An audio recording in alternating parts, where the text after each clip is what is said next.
বর্তমানে অনেকে ফেসবুক কিংবা ইউটিউবে বিভিন্ন ওয়াজের অংশের সাথে মিউজিক যোগ করে বিভিন্ন রিলস বানায়।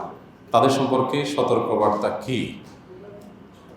আশা করি এই সম্পর্কিত একটি আলোচনা আপনার চ্যানেল থেকে প্রচার করবেন। দেখুন, আমরা এই বিষয়ের আগে বিভিন্ন সময় বলেছি, বারবার বলেছি যে অনেকে দেখা যায় ওয়াজ মাহফিলের কোনো ভিডিওর অংশ বিশেষ এটা সোশ্যাল মিডিয়াতে, ফেসবুকে, টিকটকে, ইউটিউবে বিভিন্ন জায়গায় ছাড়েন, ব্যাকগ্রাউন্ড মিউজিক দিয়ে দেন সাথে।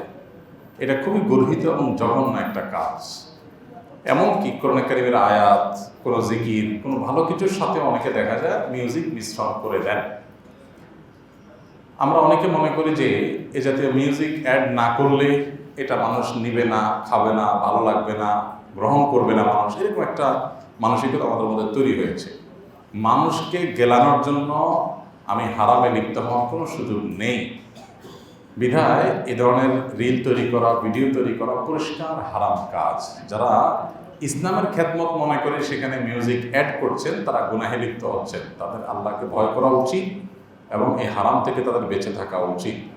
মনে রাখবেন যে মিউজিক্যাল ইনস্ট্রুমেন্ট ব্যবহার করে হোক আর যেভাবেই হোক, মিউজিকের সৃষ্টি করা এবং গানে হোক বা ওয়াজে হোক বা অন্য কিছুতে হোক, সেটা যদি যুক্ত করা হয়, সেটা শোনা এবং যুক্ত করা উভয়টি হারাম। পৃথিবীতে উল্লেখযোগ্য কোনো আলিমের এ ব্যাপারে ভিন্ন মত নেই। কোরআন হাদিস সম্পর্কে একেবারে বেসিক ধারণা যাদের আছে তারা জানে এটা হারাম। যার কারণে এই ধরনের বিষয় থেকে আমাদেরকে বেঁচে থাকতে হবে এবং সতর্ক থাকতে হবে। আপনি ওয়াজের আলোচনা, ভিডিও ক্লিপের মধ্যে যদি মিউজিক লাগাই দেন, তাহলে ব্যাপারটা এরকম হবে যে আপনি ঔষধের সাথে বিষ মিশিয়ে দিলেন।